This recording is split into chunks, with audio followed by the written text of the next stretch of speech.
My name's Monica Fisk. I'm Clinical Network Manager for Gynaecology in South West London. And we've been leading the Small Grants Fund, which you've all very well done and been successful in getting grants for your organisations to deliver this work, a much needed work in women's health. So next slide. So just thought we'd start with a bit of housekeeping. So obviously it's a large group, which is fantastic. We've got nearly over 50 people on the call already.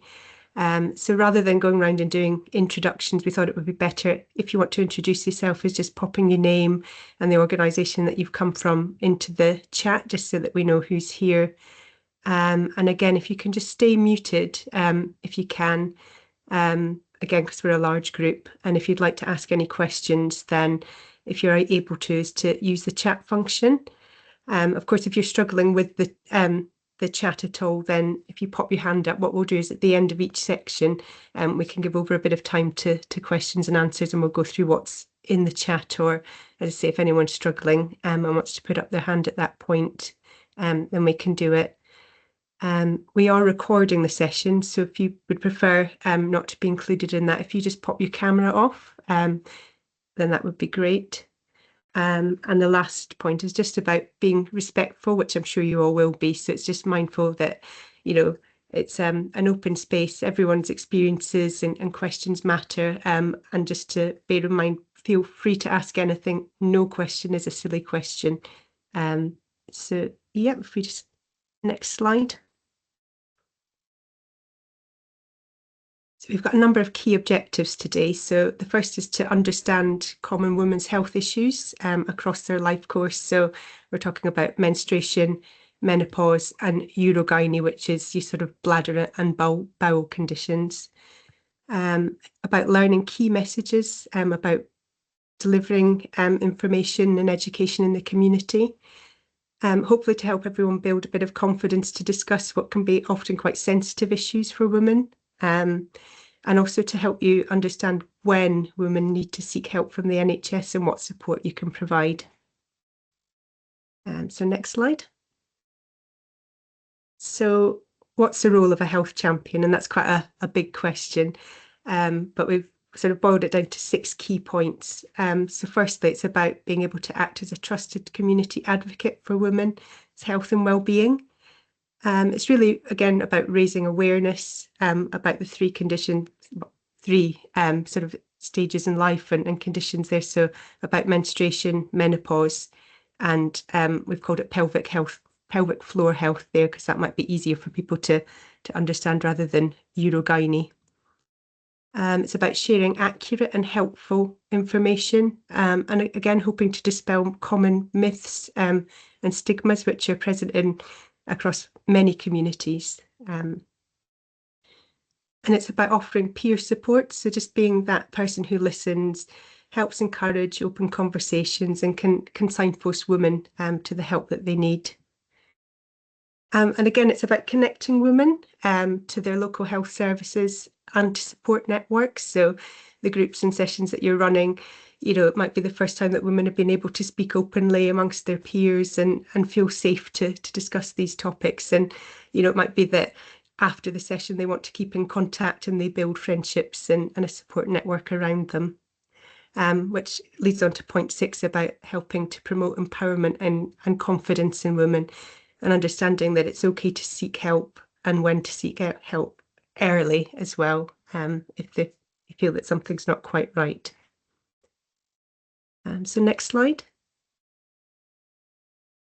So just going to talk through a little bit about the requirements of your grant. And as I say, congratulations to everyone. We had a huge number of grants. I think we had 85 in total. And I think over 60, nearly 70 were approved. So really, really high standard. And it's just to remind the conditions. So as soon as you know the dates of your activities, if you haven't done so already, I think Sarah's created a spreadsheet. And again, after the session, we'll share all the details just to sort of let us know the dates, the type of activities that you are planning to run. And again, really important. If you need an NHS clinician, it's letting us know. So there is a spreadsheet that will be going out for you to add that to. So we've got that all held centrally and we know when your activities are. The other important thing we want to know is who's attended your sessions and how they went. So ideally we want to ask for a couple of photographs from each of your activities or events. Again, with the pack after this session, we'll send out a photo consent form so that if you are taking pictures, we know that everyone in those photos is happy to have those photos shared with us. And again, there'll be a feedback and reporting form, which again we'll send out. And we just ask that that's completed within 2 weeks of your event, just to tell us information about how many people attended, how they found the session, the demographics of the people that attended, and the topics that you covered. Because we're really interested to know and how effective they've been within the community, because you all have put so much work into them as well. Next slide. So I'm sure you all know this information already, but these are your key contacts. I'm sure these are the people that you've got your successful letters from already. But if there are any issues or anything you want to get in contact with, these would be your main contacts. And again, I'm in touch with all these people regularly as well. So if there's anything that they're not sure of, they can be in contact with me and we'll answer your questions as soon as possible. Next slide. So there's some key things to do before you start your activities, so getting ready. So and the first of those is attending this session today, which is help you hopefully familiar yourself with the topics that are relevant to your activity. So some of you might be covering a broad range, so covering all groups of women, or some of you might be focusing more particularly on something like either the menopause or menstruation or the urogynae. So later on in today's talk, Nikki Williams, clinician, local GP in Wandsworth, is going to talk through some of the clinical side and resources that can help you promote conversations with the women, or you can use the slides as part of your presentations as well. Feel free to spread your word about your activity to make sure you've got lots of women booked on. That can be via WhatsApp, Facebook, Twitter, flyers through the local community group. Some of you might be well linked in already and know exactly who's coming to your group, so that's fantastic. But it's just, I suppose the key is just getting the word out early so that women can get it into their diaries and attend.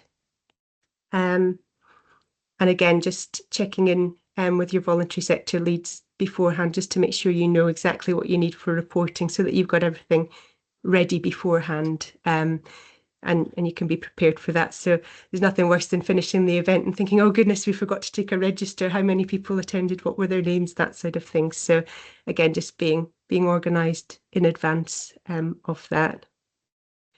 And again, just back to the point again, if you have requested an NHS clinician, if you can let us know as soon as possible so that we can pair you up and try and get someone to attend, because obviously our clinicians are busy people with their clinics and so on. So the more advance warning we can give them, the better.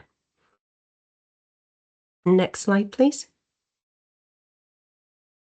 So after your activity, again, we want to hear what women felt about the sessions. So we're quite happy to hear, any sort of patient comments and feedback if they're happy to do that.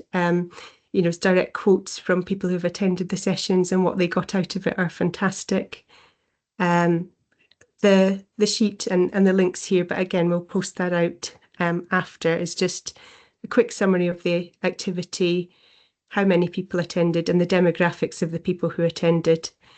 As we've said here, just a couple of quotes about the activity. Did they feel that they've learned something? What did they learn that they didn't know beforehand?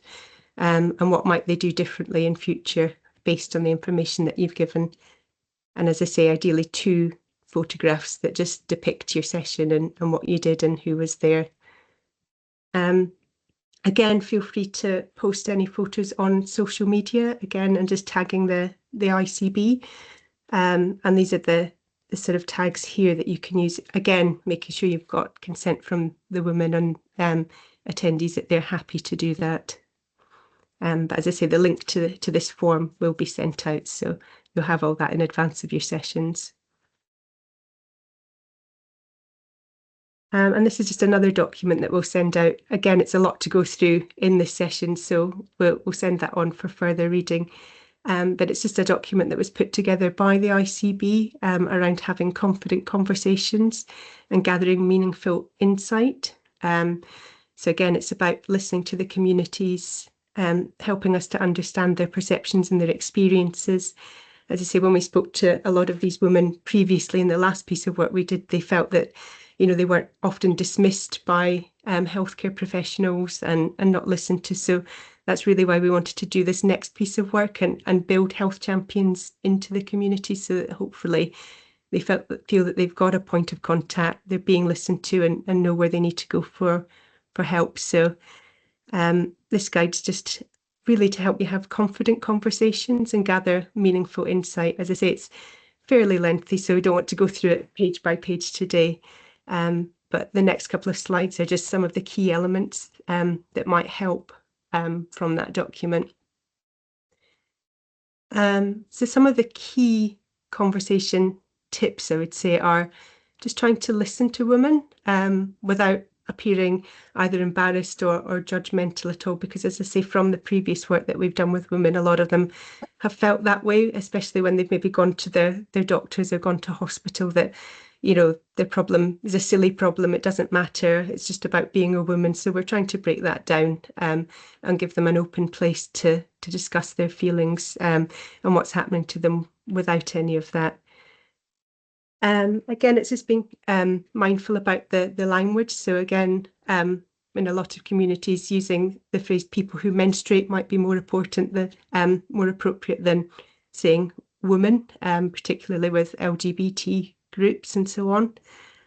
And again, for a lot of women, it's just normalising words like menopause, periods, menstruation, because they're often taboo or not spoken about within their communities, and just making it sort of natural and not embarrassing.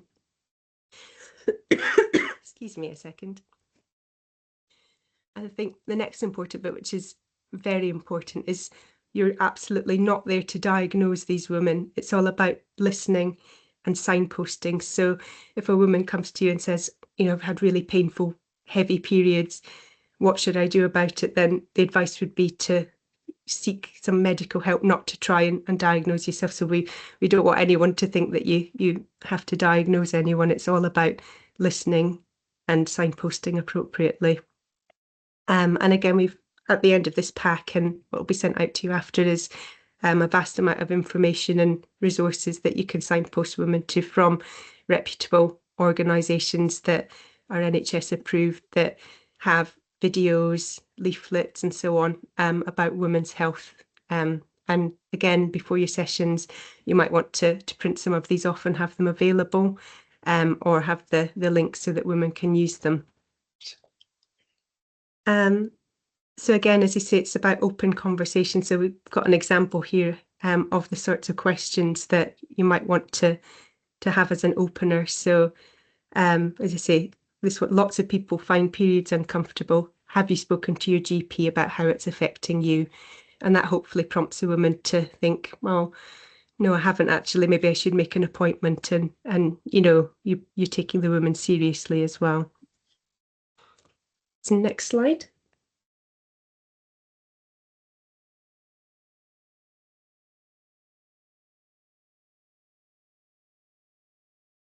So this is just another model which can be quite helpful to use if you're having conversations with women. So it's about asking them. It's called the 3 A's. So the first is ask, and it's taking the opportunity just to have an open conversation. So that might be, again, I know a lot of you are doing other activities, so maybe a craft or a sort of dance session or whatever with the women. So it's getting women relaxed and taking the opportunity just to bring up some of these conversations, rather than, you know, in a way that people feel comfortable. And then it's assist. So in light of your understanding and assessment, it's just offering some information briefly. This says advice, but again, that advice wouldn't be sort of medical advice. It would be to contact a GP, or we've got some leaflets here that might help you. And again, just making sure it's personalised to the audience, tailored and appropriate. So the advice if you've got a group of young girls in their teens might be very different to a group of older women, sort of menopause and postmenopausal women.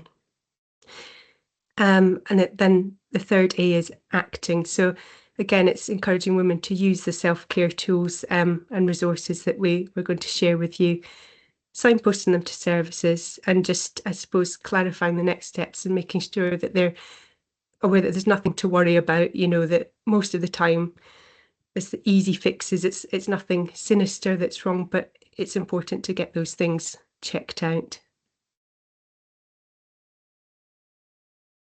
So this slide just talks through some of the sort of things to be aware of when you're opening conversations. So I suppose it's very easy to default into giving advice. So into that, especially if it's something that you've experienced or has happened to you. So it's easy to go, oh, if I were you, I would do X, Y, and Z.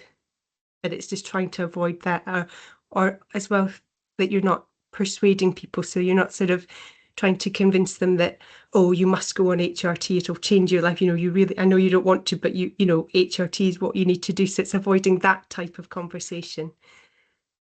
Another common pitfall, particularly if you're sort of addressing topics that women might feel embarrassed about discussing, is avoiding when you're trying to open up a conversation, is avoiding that yes, no answer. So you want to ask open questions where you can, rather than sort of closed questions where they can give just a very brief answer, because then it might get difficult to open up that flow. So it's trying to just frame that appropriately. And again, I think there's some examples in the document that we'll share out afterwards. So hijacking, that's another one. It's probably one of the quite common ones.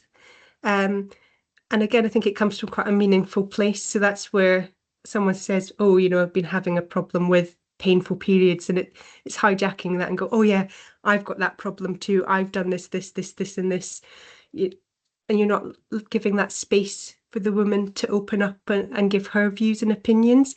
And often this is the one that comes from, as I say, very meaningful. We're trying to be helpful by being relatable and giving your experience, but often it's just being aware of that and just opening up and letting the woman sort of talk through their experiences and how they felt.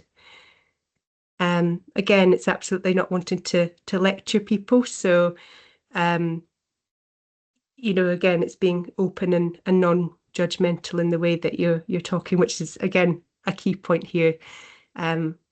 Even if someone says something that might sound quite shocking, it's trying to not show that and just sort of be open and calm with those people. And again, really important in this situation in particular is dismissing, oh, it's nothing, don't worry about it, it's fine, it's just being a woman. As I say, because that is one of the key findings that we found from previous work of how a lot of our local women have felt, when they present with women's health issues.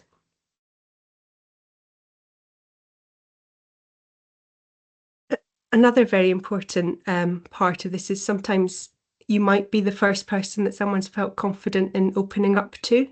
So it might be that they haven't got a community around them, or, felt that they can disclose issues to you. So if anyone, child or adult, opens up to you to say that they're being, physically, emotionally, or sexually abused, exploited in any way, again, it's not for you to sort of tackle this problem alone, but we thought it'd be useful just to have some of the key contact numbers within your local council to get in contact with to help provide support and guide you or the women that you see what to do. Because, as I say, often, if people haven't got a supportive community around them, or it's the time they're away from their husband or their family environment, they may well open up in a way that they haven't done previously. But absolutely, don't try to tackle that yourself always get in contact with these safeguarding teams here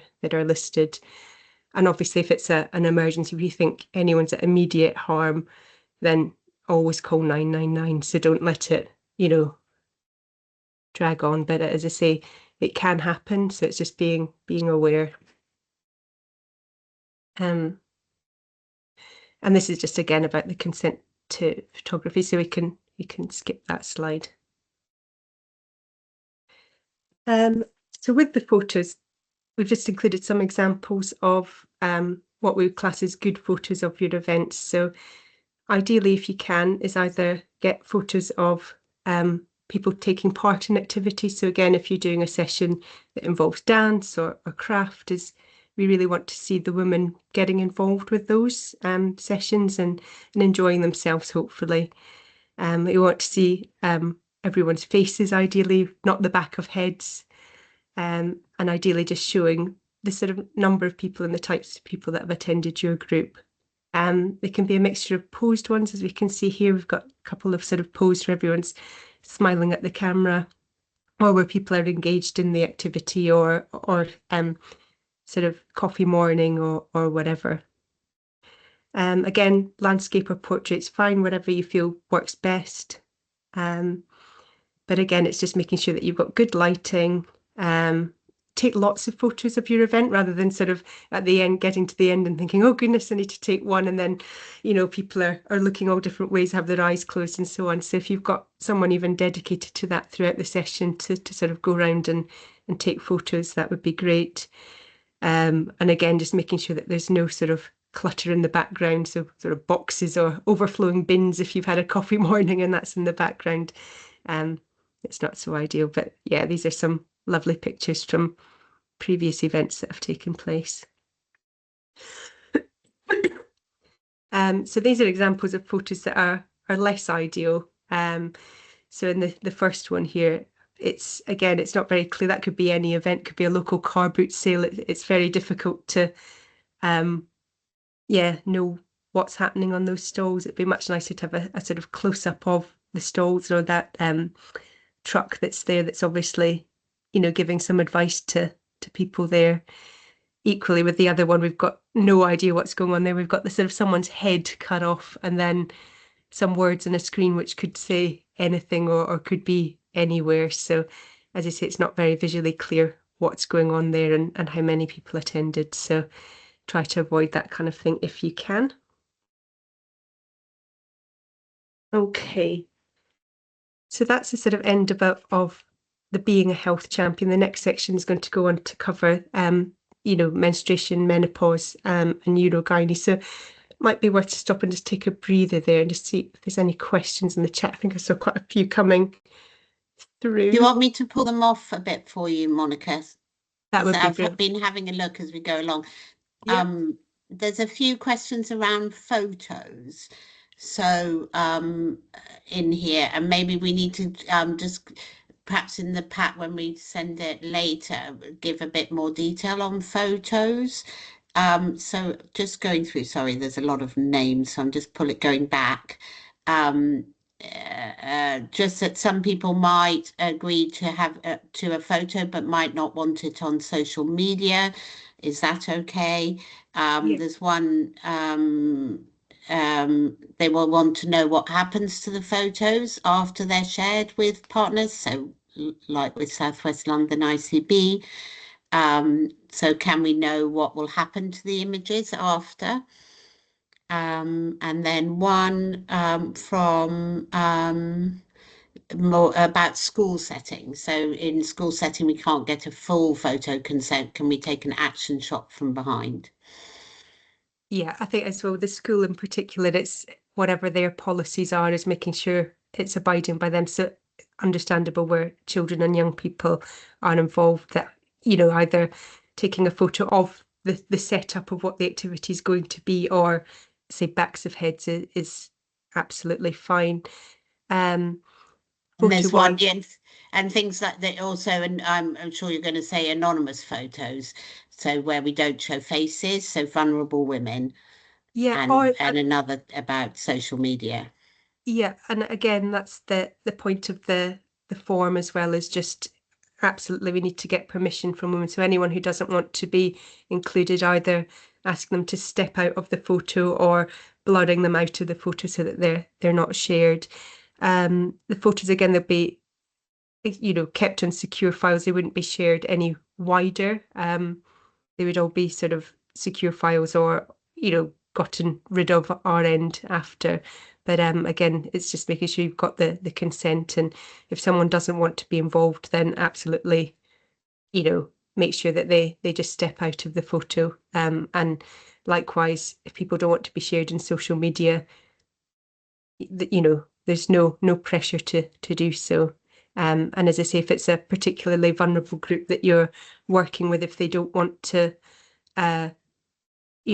photos of them, then as I say, set up or, of the venue and the activity is absolutely fine as well. And then can we still request a clinician? Yeah. Just let us know what the session and the timing is, and we can try. As I say, we can't 100% guarantee, but we'll absolutely try our best to set up people with clinicians. And again, that's the reason we're asking for as much notice as possible, just to help you find somebody. And then could the PowerPoint be shared? Yeah, this will all go out along with the additional information as well, so you've got it. And then I don't mind designing my own social media template, but do you have a social media template for us to use promote our events? I'll take that back to our comms team. They probably do have some bits that you can use. So I'll pass that one back to them. And if there's anything particularly, again, we can share with this pack. How many sessions or events do we need to do? I think most of you have laid that out within the grant application. So I think most of it, it's one session. I know some people are doing more of a series of events, but whatever you've put in your application is what we'd be asking for. Do they need to be a clinician to run the sessions from the NHS? Absolutely not. And as I say, that's the purpose of this session and giving this information, is that you on this call are our health champions. So again, more than happy for you to be signposting, sharing the slides within this pack and any of the additional resources as well. Do we need to use NHS logos or pre-approved leaflets? Logos wise, I'll double check that one, but I don't think so if it's through your organisation. But as far as leaflets, we would prefer if it's information that's shared with this pack or NHS, because again, we just know from, we know it's fact checked and it's the correct information that women would be getting. So ideally either information from this pack or NHS leaflets, please. And then should we arrange payments for the NHS team if they come to a session? Yep, so I think it's agreed. Again, most people have popped this in their bid as part of their budget. So I think it was £100 per session should be set aside for a clinician if you're asking them to attend. And we've kept the price at the same for both virtual or face-to-face as well, because it's more of a token rather than, a payment, if that makes sense. How do we contact a clinician to arrange for them to attend? So I know some people already have clinicians that you work closely with, and that's fine. Otherwise, again, we're going to send out a spreadsheet basically, and if you can write in it what the date of your session is, the time and the location, and if you require or would like to request an NHS clinician, and then we can try and pair you up with someone from the local community that way, rather than we sort of talked about having a list of clinicians, but it could be difficult, and we would run the risk of one or two clinicians maybe being contacted multiple times and sort of overwhelmed. So we thought it'd be easier to manage if the other way. So let us know if you need one, and we can find someone suitable. Okay, I was just going to go into the virtual room now for a bit.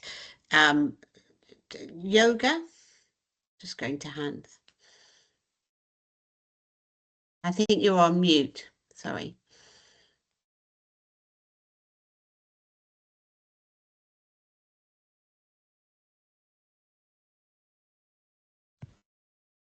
Oh, you were off just then.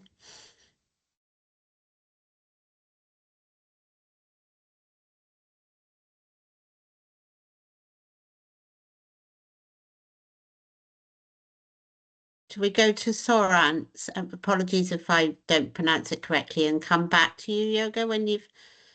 Yeah. Good afternoon, everyone. Yeah. Hello. Thanks very much. I can see that I get most of my answer from the question you previously all from the chat one, and you answer most of them. The only thing regarding the problem I have now, pictures ones in here, because most of the women, they don't like to take the picture, go to on the social media and think, because they're going on for this time one with AI one, because you do know that AI, when they ask people, the AI creating the any films or anything like that in here. So AI just looking for on social media, selecting different pictures randomly. So I think I do understand the families that point, isn't it? So we don't want to be in social media because we want to save our picture for AI, not using our photos now. But I think it'd be ideal if anyone can take the picture from backside one. So back, you can go on the room one, from backside the room one, you can take the picture. I think that'd be more safer than be face showing. And that's my questions in here, nothing else. Thank you much. Yeah, as I say, absolutely. There's no obligation to post on social media. As we know, a lot of people, maybe don't want to be included in that. But also, if people are happy to have their photo taken, then they can sign the consent form. Otherwise, sort of either back of the head's not at all, or if as a group people feel vulnerable and don't want to be taken, then but they're happy to do a back of the head shot, then that's fine as well. As I say, it's going with the women. No one should be pressurized into feeling that they need to be included in a photo. And we know some of the groups that you are working with are particularly vulnerable. So yeah, as I say, even if it's a picture with nobody's in the photo, or even if it's just the people who are leading the session, so the health champions and clinicians as well, then that's another option that might work better with some groups. Thanks, Monica. Yoga? Yes. When we can get that package? The slides and so on. So should have them out by Monday or Tuesday next week at the latest. This next week? Okay. Yes. Before. Yeah. Okay. Yeah. Thank you. Thank you. I think that's all the questions. If we've missed any, let me just double check. Yeah, so I think it's a lot around photos still. So yeah. Have we got any more hands? We've got one more hand. EMC3. Yes. Hi, good afternoon to everyone. I'm Savitri Ray from Ethnic Minority Center.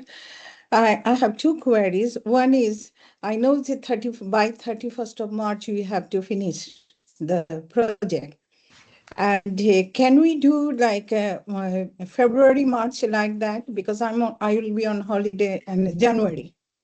Can we do that February? Yeah? Absolutely. Okay. Thank you. Absolutely. Thank you so much. Another one, last one. Do we have to use your consent, photo consent form, or we can use our? I think, again, I'll double check with our comms team. I think it needs to be ours because the photos are being shared with the ICB. So I think it does need to be ours, but I can double check that and let you know. I know for schools and things as well, they might have their own one. So I'll just double check, and we can add that to a sort of FAQ section that we can send out with these slides as well. Thank you so much. Thank you. That's it. Okay. Bye. Any other questions? Yoga, I can see your hand still up. Is that? Sorry. That's okay. Don't worry. I'm just checking you hadn't anything else. That's all. Okay. So shall I move? Oh, we've got another hand. Sendruti? Yeah, hi. I'm from Bija Dance. Can you hear me? Sorry. Okay, I'll just put on my video. Okay, Yes. So I'm from BJ Dance, and we do music and movements therapy class with the ladies. So regarding the activities we do, the ladies are very happy to do performances, and we do have videos and pictures of them. So I just wanted to double check that these are the things which will be needed, like the videos and the pictures of maybe their classes or performances. Yeah, no, that would be fantastic. Yeah, as you say, Okay. we want to see the breadth of activities that are happening. So that would be, yeah, perfect. Yes. Okay, right. All right. Thank you so much. That was it. All right. Thank you.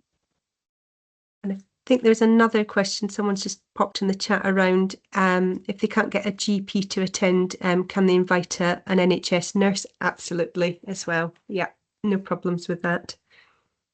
Yeah, and ICB is the Integrated Care Board. So that's the NHS body that has led the grant scheme. That's right, isn't it, Monica? Yeah. Yeah. Another hand. Oh, it's gone down again. I don't know whose hand it was. I wasn't quick enough. If you want to ask a question, Marie.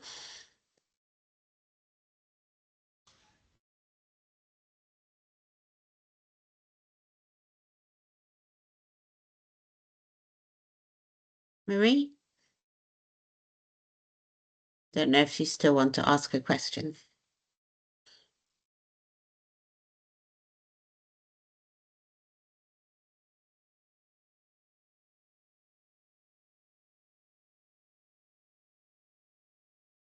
Monica, do you just want to quickly, I'm going to cut, someone just do the questions. I'll be back in 1 second. Yeah. So is it Pamela? I can see a hand. Oops. Hello there. So apologies for joining so late. I am so snowed under. Is this meeting being recorded? Can I watch it afterwards?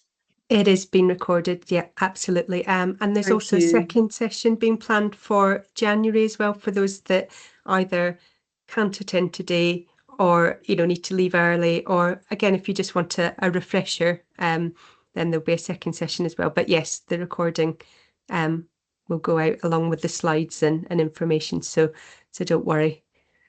Wonderful. Thank you very much. Marie?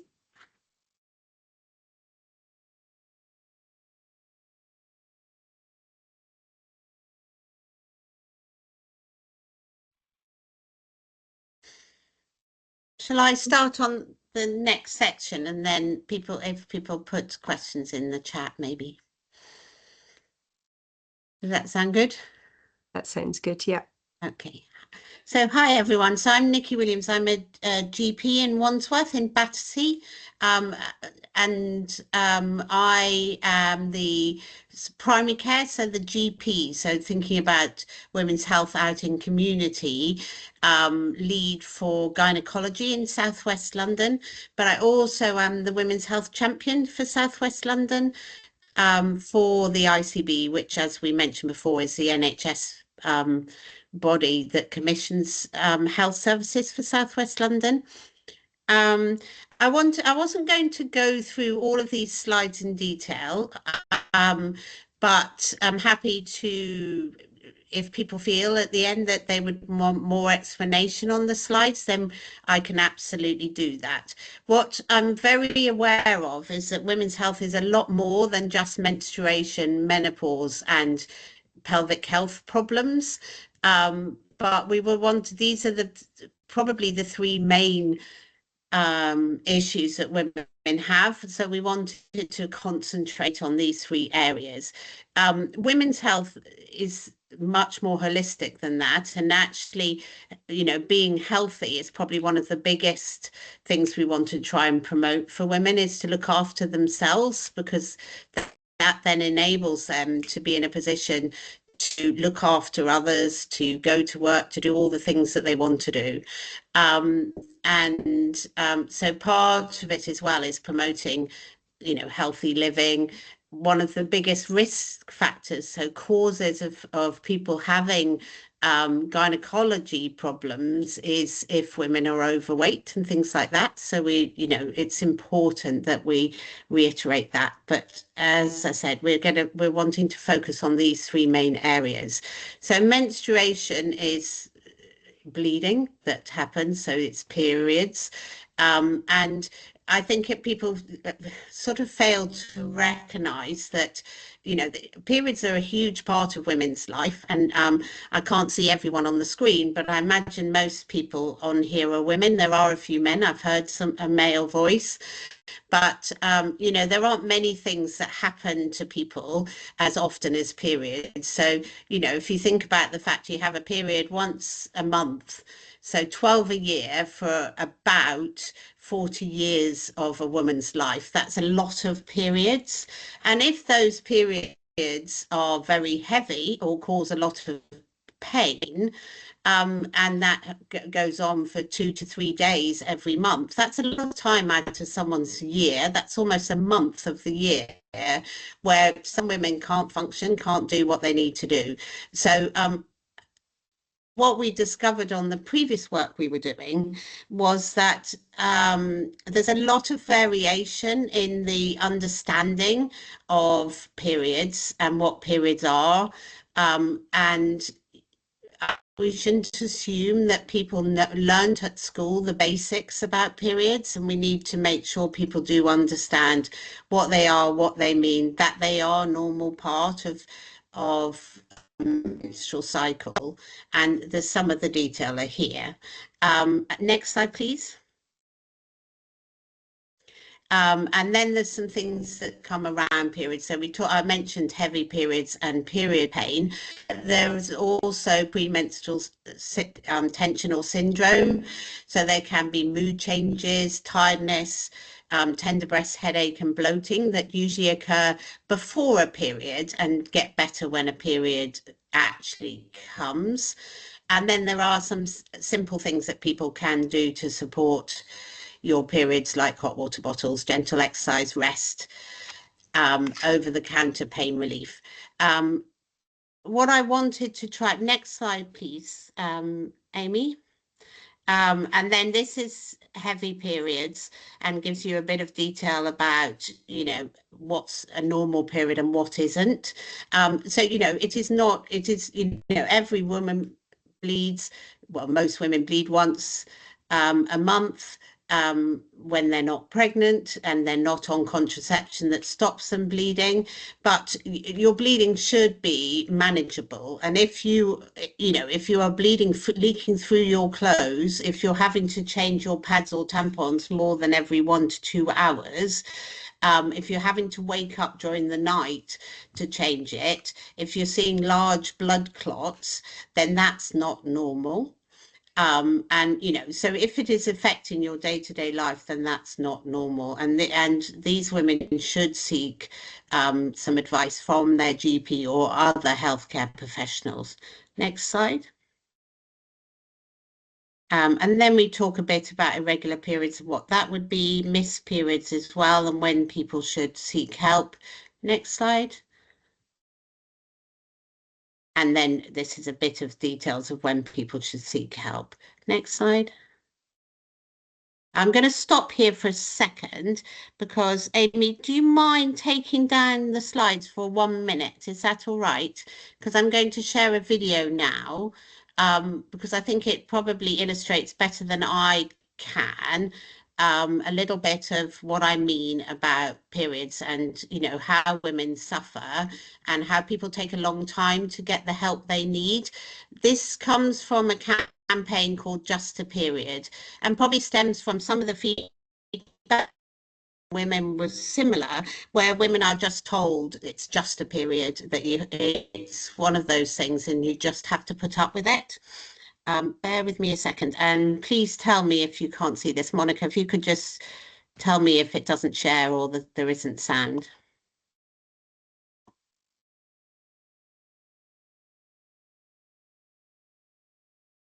Apologies, I'm just trying to get it up.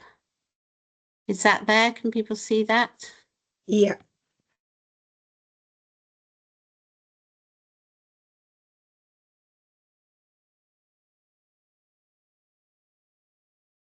The sound's not coming through, but the pictures and the subtitles are.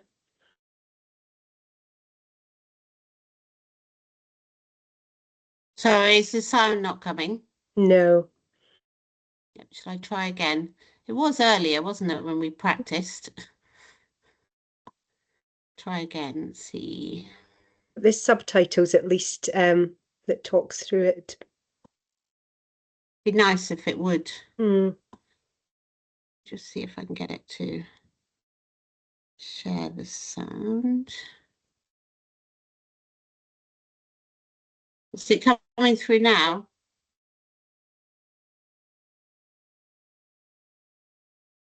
No.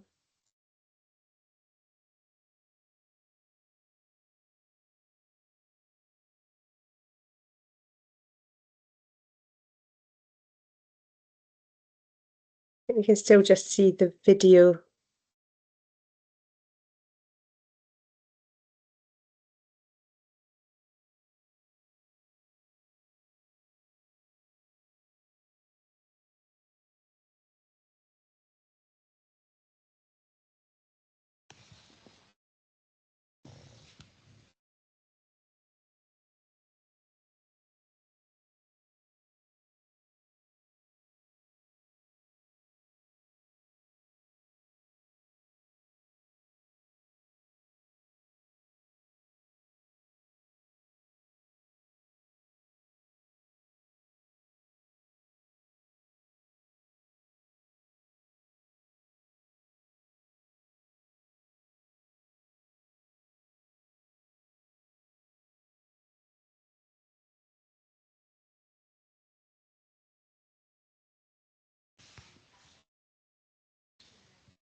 Sorry, I'll unshare. Apologies for my lack of IT. I just can't take out of that. I'm getting rid of that. Sorry. Apologies. But I think that hopefully that illustrated. I know. Apologies, you couldn't hear the sound. Did everyone able to read the subtitles? All right. Yes. But what I was hoping that illustrates is what I'm trying to say about periods is to try and get people to understand that they don't have to and shouldn't be living with very heavy, painful periods, not able to go to school, not able to go to work, not able to get out and do what they want to do every month. And we as healthcare professionals can help them, and we want to be able to empower women to understand that if they are told it's just a period, that's not acceptable. And you know, I suppose as women's health champions, to help to empower them to get the help they need. Do we want to do some questions around that first, and then I can move on to menopause? I think there's a few questions just about sharing the video. So again, yeah, we'll share that with the pack, because it might be quite useful to share with your women's groups as well. Because I know the sound didn't seem to come through for everyone there. Yeah, and I think one of the links we will be sharing is that Wellbeing for Women website, because it's got a lot of very useful information to be able to share. So that will be one of the resources we'll share with the video on, but absolutely we can share that link, because I think it is quite powerful to illustrate what we I can see Margaret, you've got your hand up. Yes. Is there anything about mood swings Because this is something that women might find, is becoming a problem. Yeah, and we can, so that when I'm aware I just touched on things very, very quickly because I didn't want to sort of give a lecture. But yeah, absolutely, the premenstrual syndrome and the mood swings, we will provide some information on that as well. And actually that is a true, is a real problem that some women have. So absolutely, it's part of it. Yeah. Any other questions?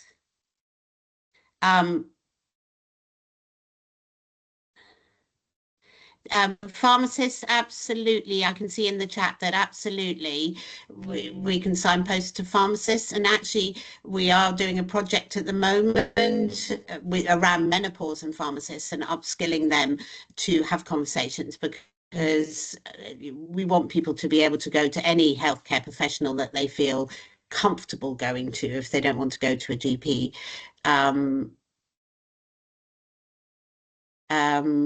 And there is a lot of, we can provide, there's some specific around sanitation products and things like that. We can provide information on all of that so that you can share that.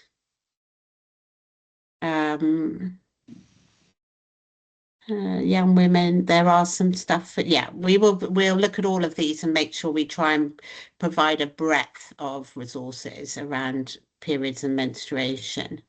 Were there any other specific questions? Please do put your hand up if you've got any questions.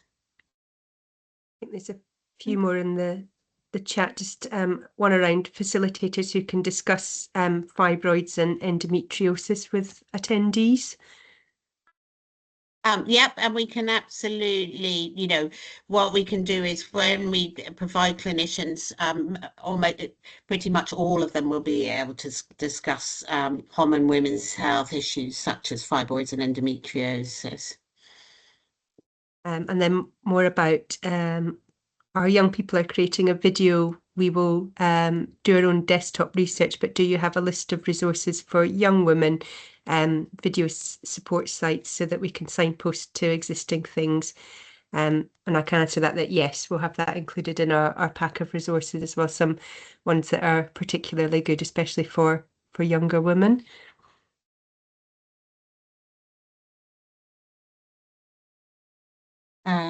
Yep, and then anything else on there? We've got some hands, haven't we? EMC3. Yes, I'm here. Sorry, my camera. Yep, we can Is hear it you. true? Yeah, is it true when you have menopause, you always feel hot, a little bit irritated, and you cannot sleep properly? Is it true? Absolutely. So I'm going to come on to menopause in just a second, and I will change. So it's not all women will, but a lot of women will feel hot, feel irritated, and have a whole heap of symptoms with menopause. Absolutely. Some women are lucky and go through it and have no symptoms.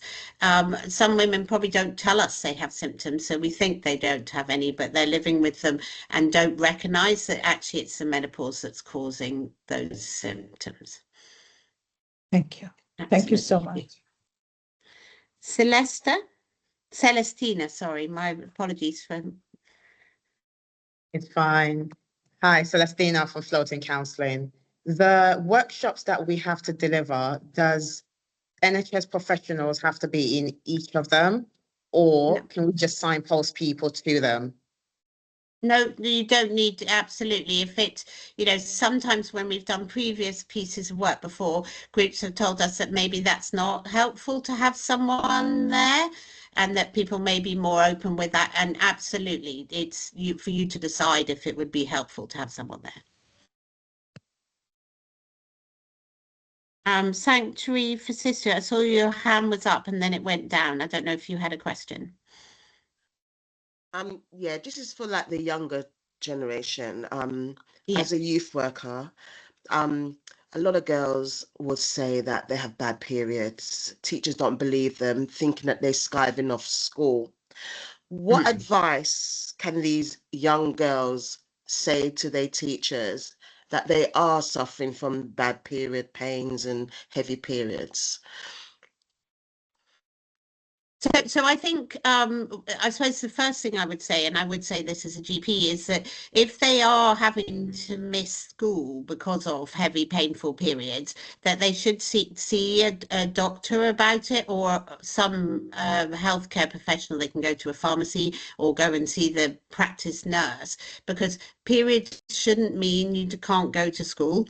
If having heavy, painful periods as teenagers is incredibly common, and we can also provide them with support so they can take something to their teachers and stuff to say, you know, this is a real thing, please make allowances for it. Yeah, I was really Yeah. talking about doing physical PE. Yeah. That's what I was talking about. They Yeah. will be at Yeah. school, but it's just Yeah. the physical PE, swimming and that kind of thing. And you know, and I think it's potentially through this, it may be that we need to do find some educational material for teachers in schools, so we actually educate them about how, you know, the periods affect girls' ability to do PE and things like that. I totally agree. Yeah, so it may be that we need to find some stuff to educate them, rather than having these poor girls having to feel like they've always got to find the excuse. Thank you. Yeah.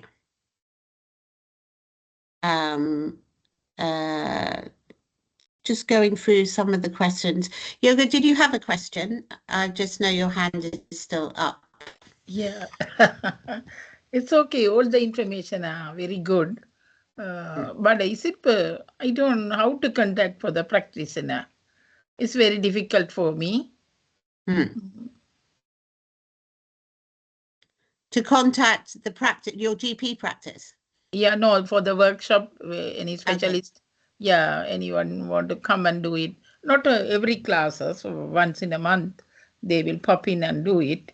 We can do these ones with the champion and everybody, but the professionals comes and do it is from the NHS or anybody is good. How can I contact? Could you please send me the links or something like that? Yeah, no, so if you let us know when the sessions are and when you would like people, we can help to make those links for you. Okay. Yeah.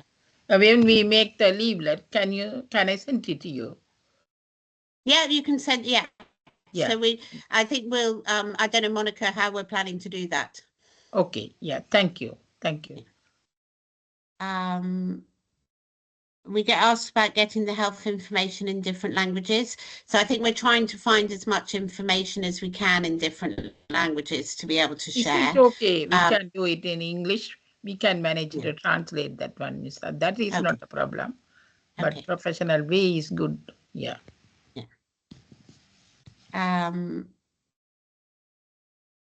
Can we encourage more women in the group to share and talk about experiences? That's what we would love. What causes heavy, painful periods? That is a large topic. So there, you know, heavy, painful periods can be in young women, there can be no underlying cause, but there absolutely can be causes, and a couple of them have been mentioned before, which fibroids and endometriosis are two very common causes. So if people are having heavy, painful periods that are affecting their daily life, we absolutely want to see women so that we can do some tests to diagnose. You saw on that video, there was someone there who had a condition causing it, and it took her 20 years to get a diagnosis. So absolutely, we want people to come forward because there are causes, and we can, when we know what the cause is, we can do something about it. Could irregular periods affect their pregnancy? So I presume that's about, could irregular periods affect their ability to get pregnant? I think that's probably what the question, I don't want to assume that is, so do jump in if I've got it wrong, but not always, but sometimes it can. So again, if people are having very irregular periods, we would want to see them so we could do some tests to understand what's causing that. Have we got any more? Shall I move on? Do you want to put the slides back up again, Amy? And then people can, if you think of questions, again, I'm not going to go through every detail of this. So menopause. So we've talked a bit about periods, and so you start with your first period when you're in your early teens, and then at the end of your menstrual life is menopause. I just saw Martine's hand go up. Sorry, did you want to come in? Martine? Apologies, taking a while That's to okay. unmute myself. But probably That's right. save it for afterwards, because it's quite a deep question about the research that will be carried out to do with the issues with periods. So I'll ask at the end, because it's going to be quite Okay. Menopause, should have been paying attention. Okay, that's okay. Okay. I'll just run through a little bit of this, so I suppose menopause is thinking about the other end of people's menstrual life.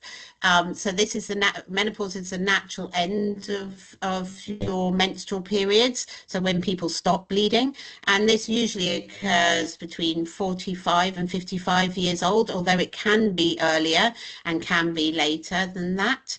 And it happens when the ovaries stop releasing eggs, and they start to produce less of the hormones that women commonly have, so estrogen and progesterone.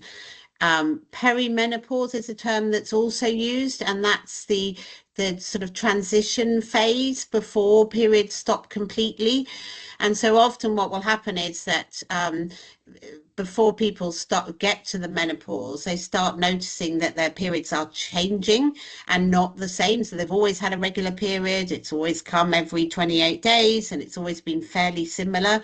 And then women start to notice a change, and then they may have a whole load of symptoms, and someone touched on them earlier, but hot flushes or flashes, mood changes, trouble sleeping. On a subsequent slide, it'll show you that there's loads of other symptoms. And then at menopause itself, the periods actually completely stop, but some of those symptoms will continue. And then post menopause is generally the phase when menopause is complete, and so your periods have completely stopped, but you may still continue having some of those symptoms. So I suppose what this tries to illustrate is that it can be quite a long time that women are suffering. So often the premenopause will start at about 40. Your period stops somewhere between 45 and 55, but you can have symptoms for a good 20 years. So that's a long time for people to be having these symptoms. And a lot of women don't know that what they're experiencing are due to the reduction in the hormones that they're now getting, and also don't know that there are things that can be done to help. Next slide, please. So this, again, I'm not going to go through it, but we talked a little bit about the common symptoms, so hot flushes, night sweats, sleep disturbances, people waking up, therefore suffering with fatigue, mood changes, irritability and anxiety. Women will describe to me that they're always quite confident in life, managed to do stuff, and now they suddenly feel crippled with anxiety and unable to do the things that they found quite straightforward before. Women will experience vaginal dryness. They lose libido, so they don't want to have sex anymore. They find sex uncomfortable. They will have urinary changes, so they may start suffering from leakage. They may wet themselves a little bit when they cough or sneeze. They'll have changes they'll put on weight. The hair and their skin will change. And then the other problem that happens when you no longer have as much estrogen around is your bones. Bone health is affected, but you can see here 34 different, and there probably are even more than that, but there's a lot of symptoms that can happen during menopause. Next slide. And so, you know, there are a lot of things, and again, we'll provide you with quite a lot of resources so there's staying healthy during and after menopause. So there's some basic things that people can do, and it's back to what I was trying to say at the beginning, which is, you know, it's important, regular physical exercise, a healthy, balanced diet, reducing stress, avoiding smoking, limiting alcohol, and reducing caffeine intake can all help with the menopause symptoms. But there are also medical options, so hormone replacement therapy. And we're also aware that there's a lot of myths around hormone replacement therapy. So in some communities, everyone's queuing up at the door to get it. In some communities, people don't access it at all. And we can see that across South West London, where the prescriptions are happening and where they're not. So there's a big, and I suppose it's signposting people. And we, you know, if people come and see us as doctors, we're not forcing everyone to have hormone replacement therapy, but we're there to have the discussion about what the options are. There are also non-hormonal medications and options for people to try, and we will also share some of the resources that give some of the evidence and some of the options in that space in women who don't want to have hormone replacement therapy. Next slide. These are just some simple things around managing hot flushes. Next slide. This is a very real condition, and it's a fancy, they keep changing the name of this, so it's a rather long word for some of the stuff I was talking about with the vaginal dryness and the thinning of all the tissues around the vagina, and everything that it causes. And you can see there it causes genital symptoms, it causes urinary symptoms and sexual symptoms and problems. So there's a lot there as well that happens in menopause. And a lot of these issues women won't talk about. They're too embarrassed to talk about it. So it's how we provide safe spaces for people to talk about it and to understand, even if they don't want to talk about it, to understand what could be causing it, and that there are things we can do to help. Next slide. And this gives you some ideas of when people actually need to come and see us. Next slide. And then HRT, so this is hormone replacement therapy. And I mentioned it, it's not the only option, but it is an option. And so what the hormone replacement therapy does is what it says on the tin really is replacing the hormones that women their bodies have stopped producing during the menopause. So the hormone that most women actually need to alleviate their symptoms is estrogen. But sometimes we will also give them progesterone. And then that specifically is when women still have their wombs, so they still have their uterus. We can't just give them estrogen on its own. We have to give them both hormones. And these HRT helps to relieve the symptoms that we've been describing before. It also can protect their bones and reduce the risk of osteoporosis. And there are different types of HRT. So some of them have both hormones. Some of them are only estrogen, which we can give in women who've had a hysterectomy, so had their womb removed. HRT can be given in patches, in gels that women rub on every day. It can be given as tablets. It can be sprays. There is also local hormone replacement therapy. So in that genitourinary syndrome of menopause, a lot of the symptoms could be relieved by just using local estrogen creams or pessaries, or even rings that women put in their vagina to relieve some of those symptoms locally. These HRTs are safe and effective for most people, and you know what's right for each woman is individualized and should involve a discussion with a healthcare professional. It doesn't have to be a GP. There are a lot of others, you know, people can absolutely speak to their pharmacist. You can now buy the local HRT to use in vagina, so the little pessaries over the counter from pharmacies, so women don't even have to go to a doctor to get it on a prescription. Next slide, please. I'll stop there maybe I'm aware of time as well, so I'm just aware. Do we want to carry on or do we want to do some questions?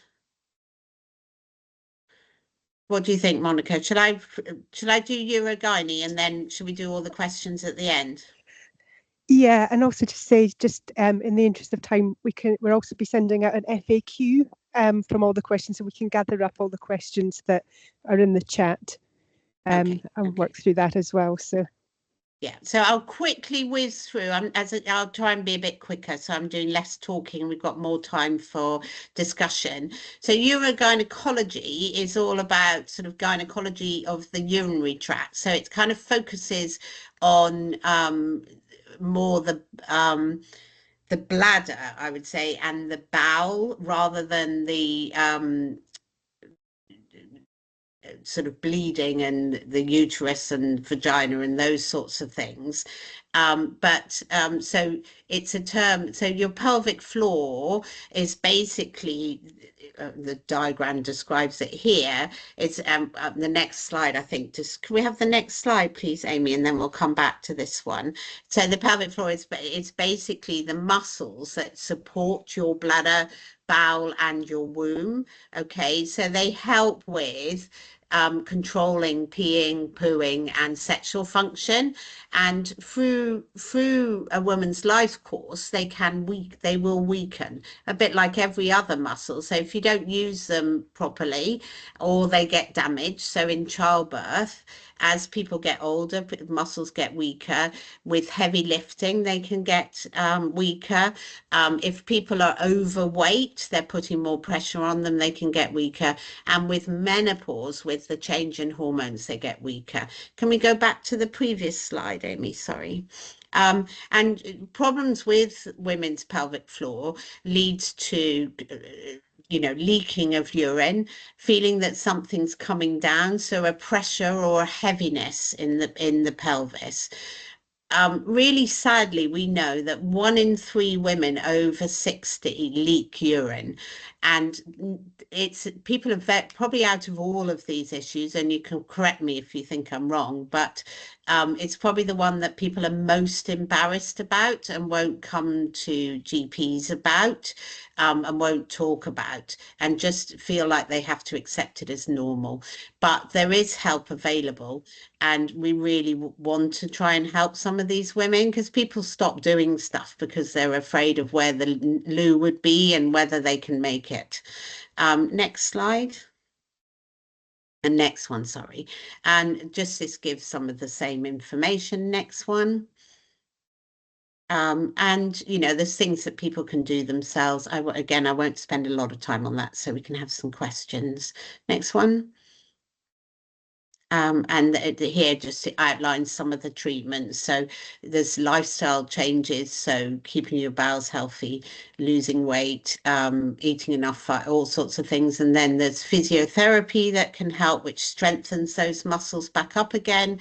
And then there are some local treatments, so putting in pessaries, which are like rings that sit up to hold everything up, and medicines, and even surgery if people need it. Next slide.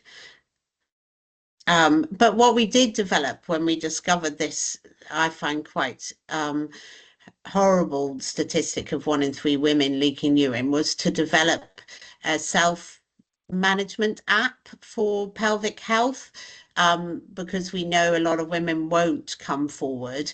And what we've tried to do is to put this QR code on the back of all loos in all healthcare settings where women might attend. We haven't quite got there yet, so that people can scan it in the privacy of a loo, to get some information on how to manage their incontinence and other pelvic health issues, and share all of the details of this with you so you can share it with women. Next slide. And this just tells us a bit about the self-management app. Next slide. And these are some of the feedback. So we developed the app with local women, and this was some of the feedback that we have got. Next slide. Yeah, and then more about the app. And we really want to promote this app because I think it would provide women with a lot of support. The app also contains information about perimenopause and the menopause. So when women who are able to use it, it's available to use on phones, but also on desktops and laptops. So it's a web-based as well as an app. Next one. And it's free for all people who are registered with the South West London GP. Shall I do? I'm going to stop there. Sorry, it's a very quick whistle stop tour, and do some questions. I think we've got just under 15 minutes left. Jabet?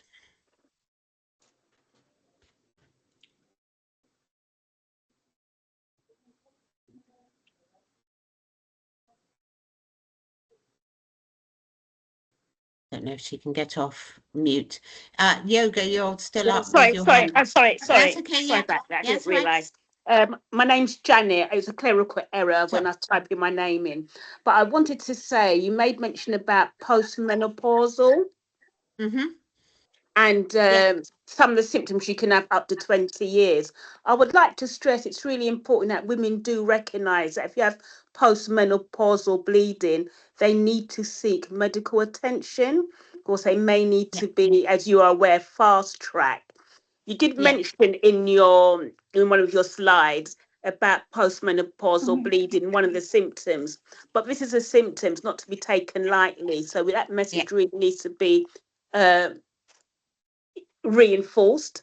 And also like to discuss, you made mention about taboos, but you didn't say what the taboos are.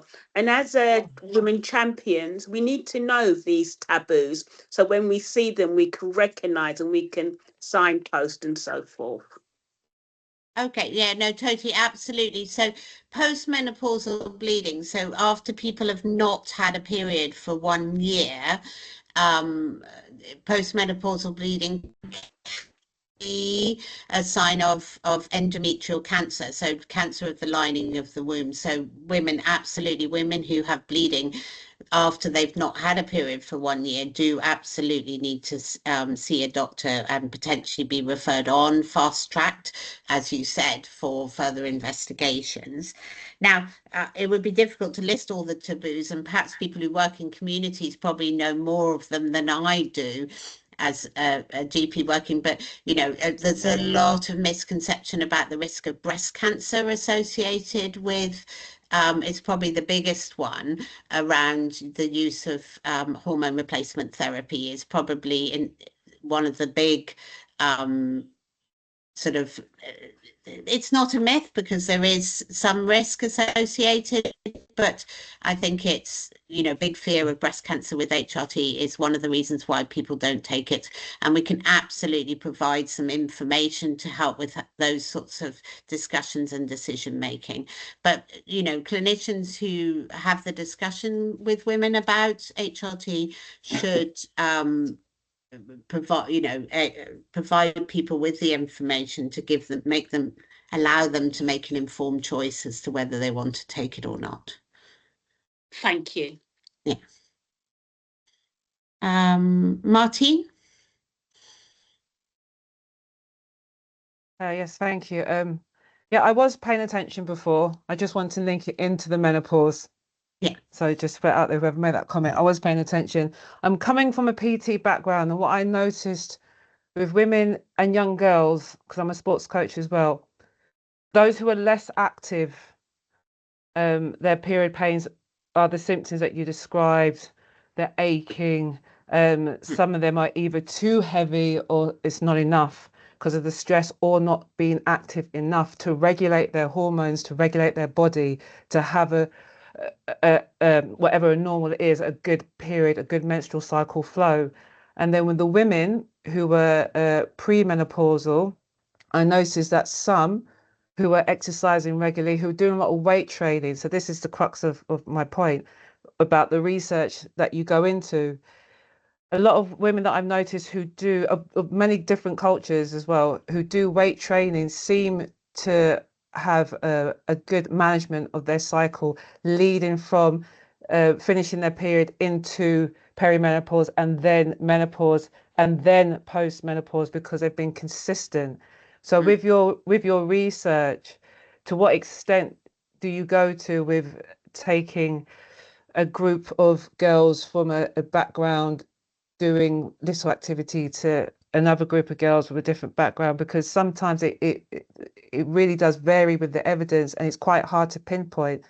But I've just noticed it by being in the community and just working with these women and asking the questions, as simple as doing weights, making new blood cells, if you like, not necessarily being on HRT, and it seems to be okay. But that's a very small group, and I know I'm just going off on a tangent, but I'm asking about the research side of things into the cycle from period to menopause. So I think if I've understood, and you jump in if I'm going off on a tangent that isn't asking. I think one of the things that's very clear, and there's been a big national campaign about, is that there hasn't been a lot of research done into this, and research into women's health issues is dire, and there's a big push to increase research. Okay, so I think a lot of the questions aren't really known and are probably anecdotal, like you've just described. But what we do, absolutely what you're describing, is what is being shown. So more women's health issues are much more prevalent in women who are overweight, don't exercise, and have an unhealthy lifestyle. And I suppose that's what I was trying to get at the beginning, is whilst we're focusing on these three main issues, underpinning all of this is that women need to generally look after themselves and eat healthily, do regular exercise, because it is really important. For gynecological cancers, the biggest risk factor is, and we do have a slide that shows this, is being obese above and beyond, and that risk is greater than smoking in lung cancer, if you see what I mean. So, and so if you are overweight, your periods will be heavier, you will have more symptoms, etc. And I know I'm really pleased to see that Michelle is here now, so probably can jump in and introduce herself. I might get Pauline to come in and then bring you in, Michelle, if that's all right. Thank you. Yeah, on the back of what Martine asked and your response, Nicola, I'm just kind of concerned about young women and women that are homeless. And I wanted to kind of find out whether there's about 60, 70 of us here today, whether there's anyone from charities or whatever is actually working with homeless women, because, the idea is that our role as champions is about understanding common women's health issues across the life course and to get that message across. But how do we do that with women that are homeless? And so I don't know the answer. I'd be really interested to hear if anyone's going to be doing work with the homeless community, because absolutely we want to. And interestingly, I was talking to people who are doing work, and maybe we need, if we aren't doing that, we need to think about how we do provide some support to that community. There's a big piece of work that's happened in the South West, so down in Devon and Cornwall, with the homeless women in the homeless communities, which absolutely we could build on that. But I'd be interested to know, I see Celestina has put her hand up. I don't know if she's going to say that they are doing some work with homeless. Yes, we do work with homeless people in Croydon. So we run a hub, floating community hub, And in the hub, we support them with homelessness, making sure they're on the right benefit. We also run the food bank every week. So we see a lot of vulnerable women, a lot of vulnerable men as well, but obviously this is about women. So homelessness is something we do support, and it is because of the Floating Community Hub we run, as well as the food bank. So we do see a lot of them, and how we support them is by them being able to access food. And then from the food, we start having conversations of what is really going on with them. And we signpost them to different organizations. They also are able to come to the community hub. So we can sit down with them, we can go through the benefit to make sure, yes, they might be homeless, but what else do they need? What's going on with their homelessness? You know, do they need a place? Are they street homeless? Or they're just so far happy? Because there's two types of homelessness. When people think of homelessness, it's not always street homeless. Sometimes it's staying with family members, which still makes them homeless because it's not their place. So we do support them from that place, just being able to access food, make sure they're on the right benefit, and then be able to get them into hostels, shelters, and then be able to get them a permanent home as well. So we do that. So that's also a great place for us to run this workshop, because they could come to us, so we can give them the flyers, we can give them the information. When they come to the community hub, we do come from workshops, so they can sit down, have something to eat, and also get health and well-being information and workshops access as well. So I hope that answers your question. Brilliant, thank you. Michelle, are you still there? Yeah, can you hear me? Yeah, sorry, do you want to introduce yourself? Yeah, so apologies for coming in late. I'm on call today also. But yeah, my name is Michelle Swears. I'm a consultant gynecologist and obstetrician at St George's Hospital, but I work together with Nikki in terms of looking at South West London network and the gynae side of things from the secondary care. I just wanted to come back to your question, Martine. So I think Nikki's completely right in terms of, yes, we do find that actually one of the main risks is obesity and also not having very good lifestyles in terms of being active. But I think also just one thing to be aware is that actually also women who do a lot of exercise, and we do find this with a lot of young girls, actually then end up not having their periods. So just to be mindful of that as well, that you do have the other extreme where they don't have their periods, and that can actually also have impacts in that way. So if you ever get someone who's had irregular periods, or if you get someone and you know they're very active in sports, that could also be due to that as well then. So just to be mindful that there is that aspect as well then. Sorry to cut in. Yeah, it's a major issue in boxing with girls, female boxers who along lines like suffer with bulimia because of that. And alongside with the ballet dancers. So yes, I hear you with that. So okay, thank you. Yeah, so just to be mindful of either side of the things and to go from there. Thank you, Michelle. Thank you. So I've got a hand up. His Grace and His Grace Evangelical Outreach. Hi. Thank you. Thank you. Hi. Slightly late as well. I will convey Pastor Boller's apology.